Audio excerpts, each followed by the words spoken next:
This past week, I went to visit some grade 6 to 8 students, and I was sharing a few things with the students, and they were asking some questions. And I had just finished going through a little prayer meditation with the students, and one student put up her hand, and she said, "What do you do if you're angry with God?"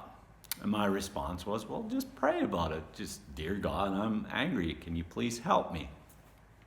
But she said, "Well, but what if you don't want to pray?" And I asked her, "Well, why would you not want to pray?" And she said, "Well, the other day my cat went missing. And so I prayed to God, God, please help me find my cat. And God didn't come through. My cat is still missing." And so she's angry with God. And I didn't know what to say at the time, and it probably was better to say nothing. But when I reflected upon it, I realized that she was expecting a superhero God. God that would go and find her cat and then bring her cat and drop it on the doorstep. But we know that's not the way God operates. Yet this was a common thought in the time of Jesus. People are expecting a Messiah who's going to be a superhero, a new Moses to lead the people to a new promised land, or else a new David who's going to establish a powerful kingdom and overthrow the Romans and anyone that gets in their way. And yet, Jesus is a Messiah who's come to bring compassionate love to the people.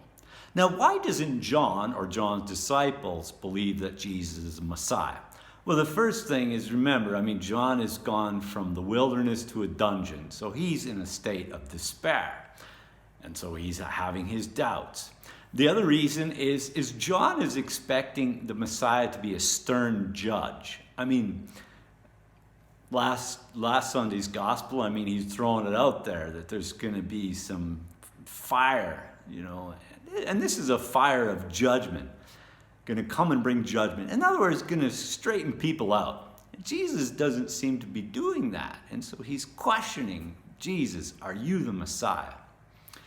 But Jesus is the Messiah. But if we look at John, we can give him a 50%. He's half right. In John 3:30, he says that I must decrease so Christ can increase. Now that's perfect grade. We ought to all do that surrender to Christ so that Christ can live in us and through us. And why would we not want to do that?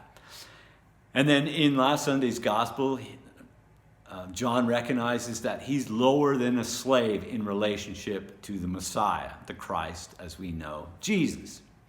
Now, where he goes wrong is he's very angry. Last Sunday he called the Sadducees and the Pharisees brood of vipers. And then, the reason he's in the prison, he's very moralistic. We never want to center our faith or our religion on moral theology because it's not going to encourage a lot of other people to join us. We want to share with them the important things of our faith. The love that God has poured out in creation. We are here because of God's love. We are created out of love. We are sustained in the present moment by the presence of God, and one day we will meet our loving God face to face. And in that comes moral theology, which I always say is way down there. Now, the other thing that John is doing is he's living a very austere life.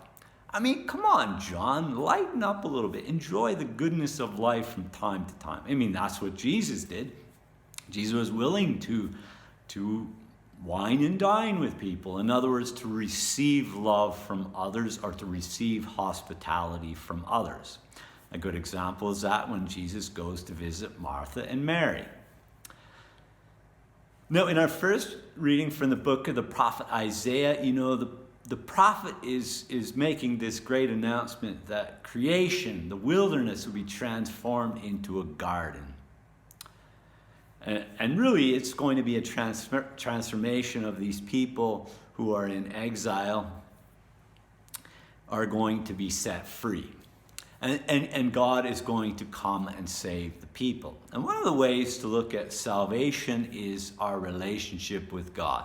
When we constantly have a relationship with God, we make constant contact with God, we we are blessed. We can always begin again. You know, God constantly pours love into our hearts and also offers us forgiveness each and every day.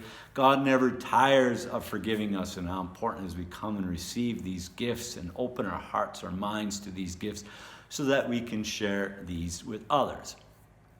You know, and as we wait for the second coming of Christ, from the letter of James, we are to be patient. You know, right now I'm trying to grow some Swiss chard in an incubator that'll eventually go to a garden tower, but it's been a slow process because some of the seeds don't want to germinate. In other words, I don't see a lot of life there. But I have to be patient. How important it is that we are patient and allow God's patience to transform my own heart so that I can be patient with myself and with others. So as you gather around the table, Lord, Eucharist is not very superhero-like. It's pretty plain Jane, and yet it's very transformative. As this bread and wine is transformed in the body and blood of Christ, and our hearts of stone are transformed into hearts of flesh that bring God's compassionate love to others.